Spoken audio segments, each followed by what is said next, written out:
Hey there, and welcome back to another episode of the Simple Pin podcast. Today, we're going to dive into all the latest updates on Pinterest as it relates to AI. The discussion about AI and Pinterest has not been scarce, from AI slop hitting the platform via bad actors to how Pinterest is going to combat that slop. There's no shortage of conversation starters around this topic. So in order to get everyone on the same page about what AI updates have been made to Pinterest, I figured this would be a good level-setting podcast/video for me to record so you know where to find the latest resources as well as developments that have taken place. I'm also going to include the help desk articles from Pinterest and some great journalism done around this topic. I'm going to have them linked below in the description. For those who are super curious fact finders, there is actually 8 articles that we have surfaced based on the latest updates. Now, if you're new to Pinterest and this whole AI Pinterest discussion is new for you, maybe you have not heard a lot of people talking about it and you're just wondering, how do I start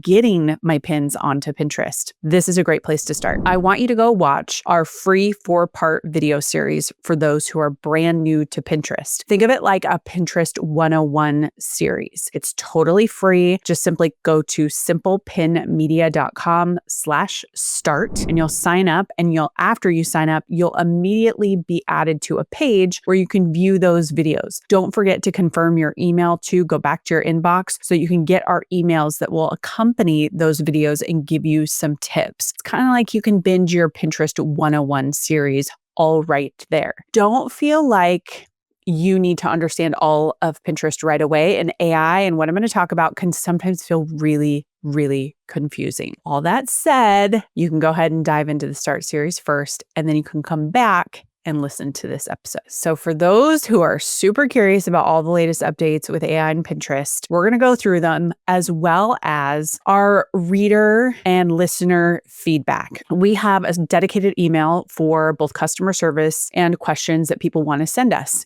It is hello@simplepinmedia.com. We answer that every single day. I don't answer it personally, but I do see all the emails. We have discussions about them, and we actually take what it is we're learning from people submitting questions, and we pull them into podcasts, or we pull them into training, or even products, or into working with clients. So I've done that today, where I've taken the most questions we have received, and I'm going to kind of like summarize them, and then I'll give you the article, I'll give you the update about where Pinterest is at. But before we dive into that, I want to share some thoughts with you about how I am viewing AI globally, generally, not just about Pinterest overall. And I had an epiphany actually this morning when I was coming home from the gym. So the other day, I was super curious about what AI could do. And I have this idea in my head that everything is possible, right? And in that moment, I realized, oh, not everything is possible. Sure, it can write blog posts, it can automate pinning, it can create great pin images, it can create crap on the internet, or it can help me plan my trip to the Grand Cayman or plan out a party. But could it replace my onboarding of clients? And I want to say really quickly that the onboarding of clients within our company has been a process that we have refined over and over and over for the last 11 years. It is very near and dear to my heart. I read a great book ages ago, for those of you who are in the service industry, called Never Lose a Customer Again. I took that to heart, and one of the things they said was that during onboarding, your customers will have buyer's remorse, and you don't want to fuel that. And so you need to make sure that your onboarding is very carefully curated. It's very high touch. It leads people through the process in a very delicate way that shows that you really care about them. You didn't just want the sale, but you really want to get to know them. You want to intake all of their information. Could AI essentially help that process? Or could it help facilitate tricky HR situations? And what I surfaced in just asking a few really smart people these questions was that no, not yet. So as we wade into the waters of the latest with AI and Pinterest, keep in mind that things are ever evolving. It's always a not yet. It's not a never. There will always be bad actors. There will be changes, but the hope is that we stay curious, we stay open to learning, and know that every company, both large and small, are doing what they can to take the good with the bad, or maybe take the good and filter out the bad. Now, this is not a defense of Pinterest, but it's in defense of small businesses as we go through a time in history that we've never seen before. We've never been here. So may we all have grace for ourselves as entrepreneurs and those who are learning alongside us. I get that this is a weird time, and it is a frustrating time. So I want to start with a question from a reader, and I think this kind of is the top of the umbrella. Their question is, Pinterest is being overrun by AI.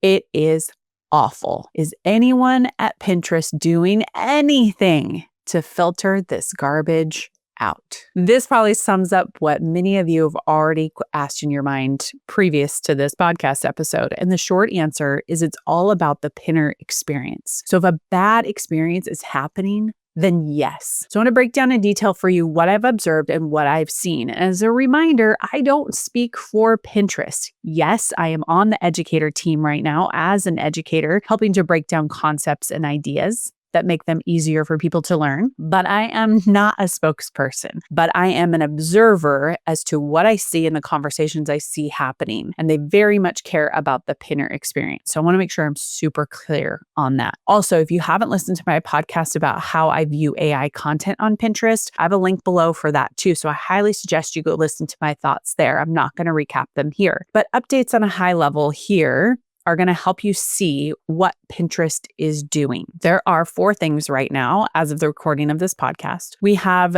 Gen AI labels. Now, when a user clicks on an image in a close-up, they will see a label that is AI modified in the bottom left corner. We're going to go deeper into this in just a minute, but I want to kind of high level go through all of these changes. So when Pinterest believes that this was generated or modified with AI, they will put a label on this. To do that, they analyze the image's metadata, but also develop classifiers that automatically detect generative AI content. Even if the content doesn't have obvious markers, you can learn about the Gen AI labels in the link below. There's also a Gen AI labels appeals process. So for those people who have been caught up in this labeling of AI, but you did not create it with AI, there is an appeals system. We'll put the link below. And if you want all of these links too, you can go to simplepinmedia.com/430. This is where the blog post will live. You can find that there. See fewer options is another one. So see fewer AI pin options. This has been something that educators have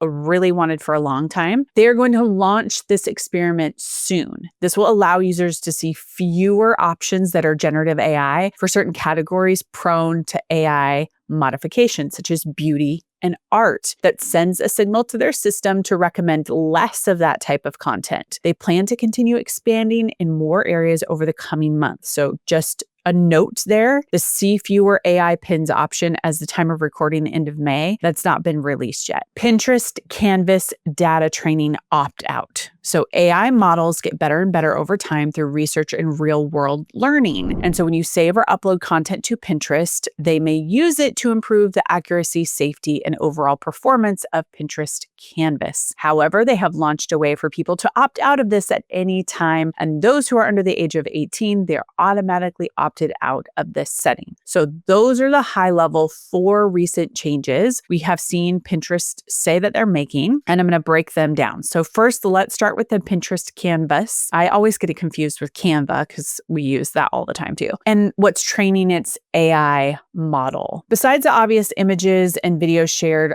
as pins on the platform, the company also collects your information, precise location, context, device information, log data, cookie information, and a lot more. In fact, almost every app that you use on your tiny little phone does the same thing. While the clause about machine learning training has been part of the current privacy policy, the section specifically about generative AI was only added within the latest update, and that reflects the ongoing drive of many companies to collect as much user data as possible. So according to the new terms of service, together these changes mean that regardless of how Pinterest uses your images and videos, whether for ads, generative AI training, or anything else, the company can monetize your content, but won't receive any compensation should you agree to these terms. But you won't receive any compensation. I did some digging on Meta and their terms of service and what they have, and it's generally the same. In fact, they updated their terms of service in January 1 of 2025, whereas Pinterest doing this in the end of April with lots stronger, more specific language about their rights to user content, including AI training purposes. So the reason I bring this up is that we've received this wave and this flood of people being really frustrated by Pinterest and this announcement of Pinterest Canvas. But I just want to remind you that you are already doing this under Instagram, TikTok, and all the other platforms, Meta and Facebook, that you're using. Right? So it's a non-exclusive license language. There's all of this. Now you can turn it off, right? At any time. You just go into your settings and you turn it off and you say, I do not want any of my content being used in this way to train the AI model. Now, this doesn't necessarily get you out of the terms of service agreement. When you use any platform, you agree to their terms of service. Now, I believe there's been some Supreme Court stuff on this as it related to Twitter, now X. There's a lot of that. And obviously, I'm not going to go into it, but I'm just going to say that for Pinterest Canvas and the training, I understand that some people might want to turn it off. Someone had messaged us and said, as an artist, they were pretty frustrated about Pinterest updating their terms of service that will allow AI training on those user pins, similar to policies that have already caused them to limit posting on Instagram and Facebook. So I appreciated that this artist was saying, I've gone through this already with Instagram and Facebook. I don't want to use it. I was hoping not to encounter it on Pinterest. They had viewed Pinterest as a safer alternative, but now they feel disappointed and they're questioning whether or not any social media platform remains safe for artists to share their work. So that's a tough question. I really can't answer that for anybody. That's every person's decision. And I would actually argue that creators are similar to artists. We are creating something from ourselves, from scratch, that have our own spin on it. And I think anything can be copied, anything can be replicated. And in fact, we're seeing actual people have their namesake and their like being copied in these deep fake videos too. I think what it is to start to train your audience maybe a little bit as to what to look for. And that's limiting too, because you only get to train your audience who's listening to you. So I don't necessarily have a solid answer for this, but I will say that if you want to opt out of this for your particular set of content or your images or whatever it is that you don't want Pinterest to train its AI model on your content, opt out of it. As far as the other pieces, there's really not much you can do about that. We all agree to use these platforms. That's a tough one. Just go into your settings and opt out. Let's jump to labeling AI. So here's what people have been telling us. Y'all are pleased that Pinterest is finally implementing AI content labeling. You like it, as you want to make sure they are distinguished, your images are distinguished from real or AI generated images. I will say, as a user, I really appreciate it, because especially if I'm looking at landscaping design, I want to see what somebody did. I want to know that somebody got out the shovel, they sweated their face off, and they paid the money and they built this beautiful backyard. I don't want it to be AI, because then I don't even know if it's possible. I don't know what the troubleshooting is. I don't know what tools they use. I want to know. So that is important to me. However, users are frustrated by the prevalence of unlabeled AI content and that depicts impossible or impractical designs, like structurally flawed tiny homes or fantastical landscapes that mislead viewers who don't examine images closely. I agree. Artists are particularly concerned about their copyrighted work being used to train AI without consent. That's back to Canvas. So go ahead and turn it off. Users prefer human-created content for inspiration because it represents achievable goals, unlike AI-generated images that may depict impossible scenarios. And they like clearer distinctions between fully AI-generated versus AI-modified. That is great feedback, and we are going to pass that on to the Pinterest team. I understand that there are ways now that they are scraping metadata,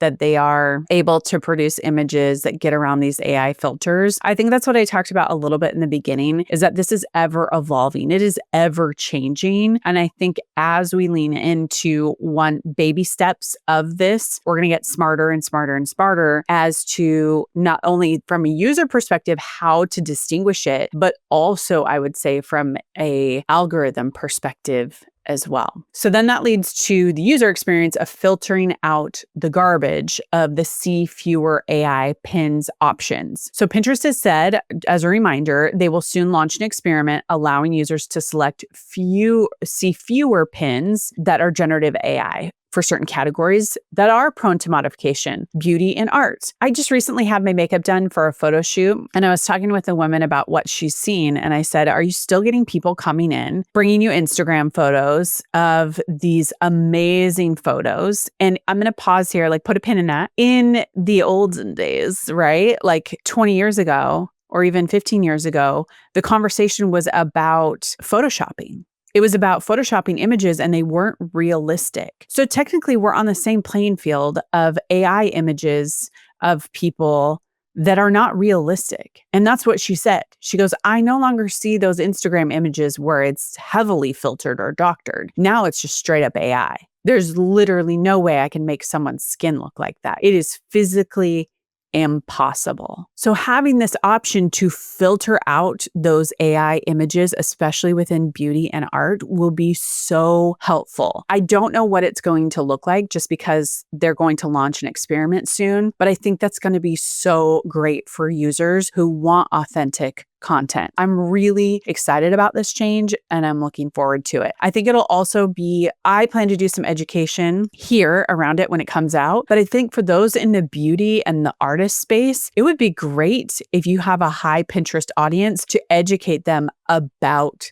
this, to say, did you know this was possible? I know you found my stuff on Pinterest and I love that. We want to make sure that authenticity is reigning in beauty, right? That it's not these impossible, unattainable images that are created by robots. Here's how you use it. So just tuck that away, that when it does start to release, think of yourself too as an educator about how to help your users navigate these changes. In fact, somebody has asked me that before. They're like, how do I help my audience learn a little bit about distinguishing AI from non-AI? There's things that you can do. You know, you like, even if you're in the food space, the travel space, do a quick couple blurbs, like do it on Instagram, do it even on a blog post. If you have a Facebook group, do a little bit of education for your people. I think that helps because some people don't know. They are not aware of what is happening. It isn't necessarily a change that Pinterest has made. I mean, it's definitely kind of a response to AI slop. And what somebody asked me, like, is Pinterest aware? They have made public comments on these great articles that have been written. So they are aware of it. And I understand users are frustrated about not addressing the core problem of the bot networks constantly copying and reposting content despite repeated reports through the official channels. I don't have a solution for that, and I know it's on their radar. So it is frustrating. I'm never going to endorse AI slop. I think it's garbage. I think it ruins the experience for the rest of the platform. I think AI can be used responsibly. In fact, I addressed that in the podcast that I did before, so go listen to that. What people have told us is they're not necessarily concerned about AI tools, but they're concerned about the way that these are misused.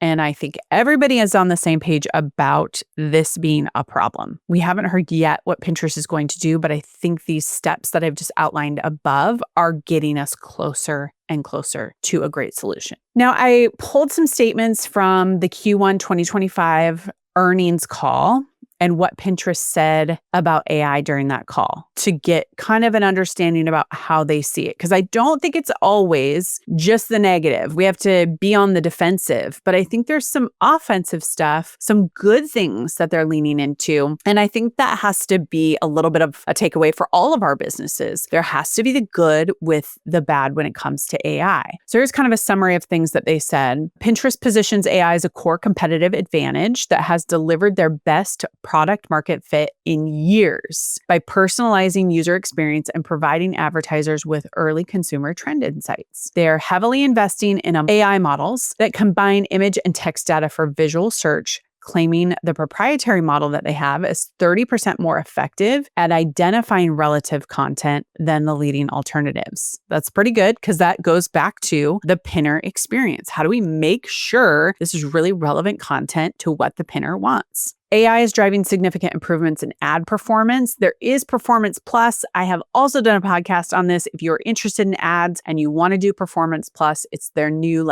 AI product. Don't do it alone. Erin, who is our lead with Pinterest ads here on our team, book a consult with her. I cannot stress that enough because you want to make sure you are set up before you just turn these bad boys on and then let them run because you're like, it's AI, it's going to be amazing. Nope, don't do that. but they are seeing significant improvements with that tool and a better user understanding and prediction of optimal ad timing while also powering whole page optimization, which is pretty cool. They say internally, AI has dramatically increased productivity with over 25% of their new code now AI generated. That's up 10 points since early 2025. Pinterest emphasizes that AI has helped them establish them as a shopping destination, particularly for Gen Z users, resulting in record user numbers and engagement levels. The company frames AI as fundamental to both user experience improvements and advertiser performance gains across their platform. That was a beast. There was a lot of information in there. Maybe you were driving, maybe you were walking, maybe you were trying to work at the same time as this. For those people who can work and listen to podcasts at the same time, you are my superheroes. For those of you who are processing all of this, I guess I want to leave you with this. If you only take these things away. 1, yes, Pinterest is aware of the crap that's on there. 2,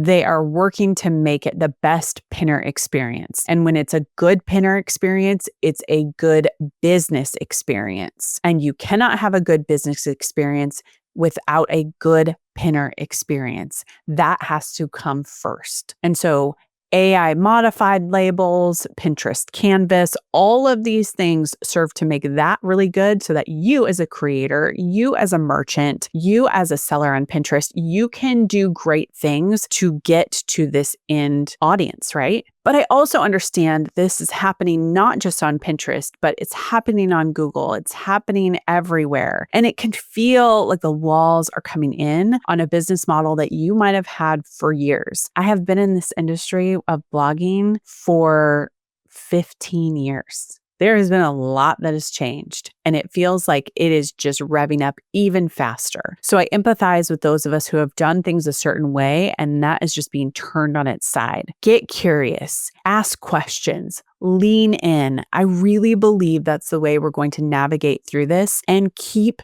your end user in mind. Keep them in the forefront. I try to do that every single time I record a podcast here. I try to empathize with where you are at. I try to understand what it is you're struggling with and how I can alleviate just a little bit for you to help you keep going forward, if that's what you're meant to do, and navigate these bumpy waters. I'm sure I will have another update on AI in the fall because things move quite fast, and I'm committed to bringing you the latest information. If you have not subscribed to our newsletter, that is the place where I am sharing it weekly. And actually, the links that we are sharing, or the links that are coming to my desk, are greater and greater and greater. So we're passing those on to you in that weekly newsletter called Pinterest Made Simple. Simply scroll down below in the description, find the one that says newsletter, and sign up for that. Comes every Wednesday, has very brief to read, but it also has things that will just keep you high level connected with what's happening on Pinterest. Thank you so much for listening to the Simple Pin podcast.